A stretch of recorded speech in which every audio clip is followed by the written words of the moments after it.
Taking a look at the stories we're following for you this morning on Robin Hood Radio. Papagano's forecast actually calls for a fairly decent forecast for the week. It'll be cool mornings and normal temperatures in the afternoon, 65 to 70 degrees. We'll get the full details from Papagano coming up in just a few minutes here on The Breakfast Club. In today's Republican American, an article by Ruth Epstein, Keith Moon gets emotional when he talks about what he saw during his trip to Slovakia this summer. Keith is a teacher of Russian history at Hotchkiss School and board member of the Special Olympics Connecticut. He spoke Saturday at Noble Horizons. He holds a lecture series at Noble. He began by talking about his reaction to the Russian invasion of Ukraine, a country he first visited back in 1983. He displayed some maps, giving his audience a geographical overview of the first part of the world and the havoc wreaked by Vladimir Putin. The Russian president has changed the Constitution to allow himself to run 3 or 4 times so he could be at the helm until 2036. Having been in Ukraine and knowing some of its citizens, Moon said the war has a deep effect on him. He watched the television as the war began in February, and he said that actually drove him crazy. Also, there was, of course, during the summer, he had a special opportunity to combine 2 missions. One, he traveled to Slovakia as a personal emissary to present a $25,000 gift to Special Olympics Slovakia and set up a daycare center. Moon is still seeking pledges to raise money for that daycare center. Checks can be made payable to Special Olympics Connecticut and sent to Moon at 11 Interlaken Road in Lakeville, 06039. Women's Support Services in October every year holds a community vigil, and this year is no different. The vigil will be put on by Women's Support Services, the group dedicated to serving victims of domestic violence. It's scheduled for October 6th at 6:30 in the community field in Lakeville. The village will include speakers, a candlelight service, and remembrance of those who were killed in the past year due to domestic violence. All are welcome. Heating bills in New York may go up by at least 30% this year. Where will the cost rise most? In a story in the Poughkeepsie Journal, New York homeowners should hunker down for what's likely to be their most expensive winter heating bill since 2009. They're expected to surge across New York State this winter as fallout from Russia's war with Ukraine and worldwide demand drive the price of natural gas to record highs. Over the past few weeks, the state's utilities have been alerting customers to expect a bump in heating bills come November. They haven't been this high in more than 10 years. Utilities have been told to double-check their supplies for critical customers, hospitals, schools, shelters, to make sure they have at least a 5-day supply of gas or oil in reserve. Utilities are predicting heating bills across the state to go up in the lower Hudson Valley and in New York City. Con Ed predicts a 32% increase, with natural gas customers paying on average $460 a month between November and March. Last year's average was about $348. Orange and Rockland customers in the lower Hudson Valley could see monthly bills of $337. That's 44% more than their monthly average last year. National Grid's residential gas customers in eastern New York will pay about $263 more than last winter, a roughly $53 a month increase, or 39% more than last year.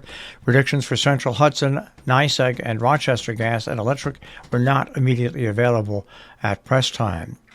A teen pedestrian is from Red Hook. A special needs school student was killed in a crash. The investigation is now underway.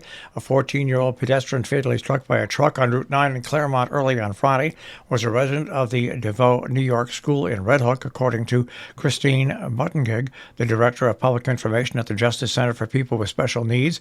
The state agency, which works to protect individuals with special needs, is investigating the incident along with state police. Navarro, New York is a residential and day school for children and adolescents with emotional, behavioral, and cognitive differences, according to its site. Its residential program serves nearly 100 kids ages 5 to 21 across the state. Well, in Massachusetts, inflation has thrown a wrench into the Housatonic water fix. Now the waterworks might connect with Great Barrington. This is an ongoing problem. A rise in the cost of equipment and supplies needed to upgrade Housatonic's water system is prompting a look at another option, including connecting to the Great Barrington system. Combining the water systems could make for a quicker fix for brown water that has plagued the Housatonic Water Company Works customers and sparked protests.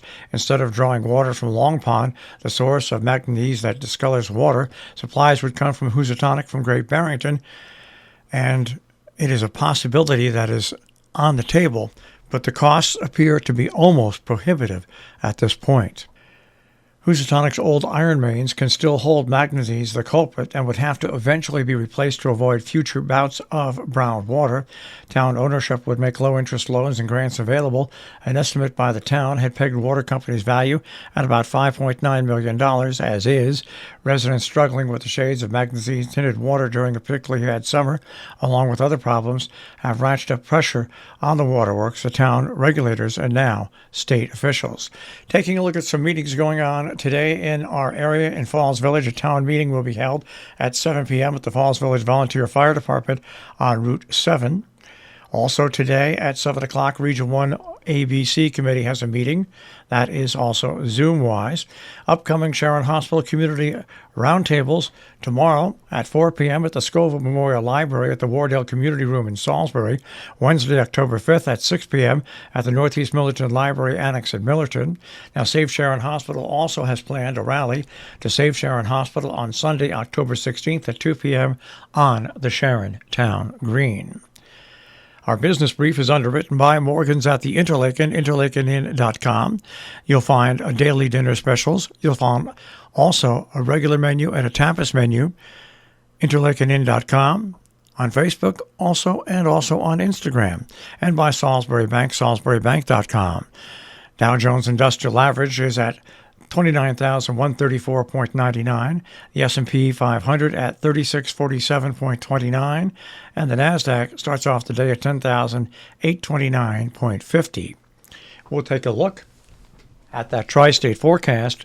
That'll come your way in just a few moments. Programming and underwriting support from Norfolk Foundation presenting Haystack Book Talks, bringing writers into conversation on a wide range of topics, celebrating ideas and discourse. The event runs September 30th to Sunday, October 2nd at the Norfolk Library, 9 Greenwoods East, Route 44. The event is open to the public and free, but you need to make reservations. It'll also be live streamed. More information at norfolkfoundation.net/books-talk.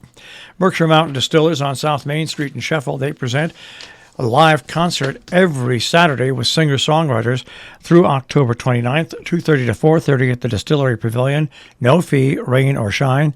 You'll find them on the web, berkshiremountaindistillers.com.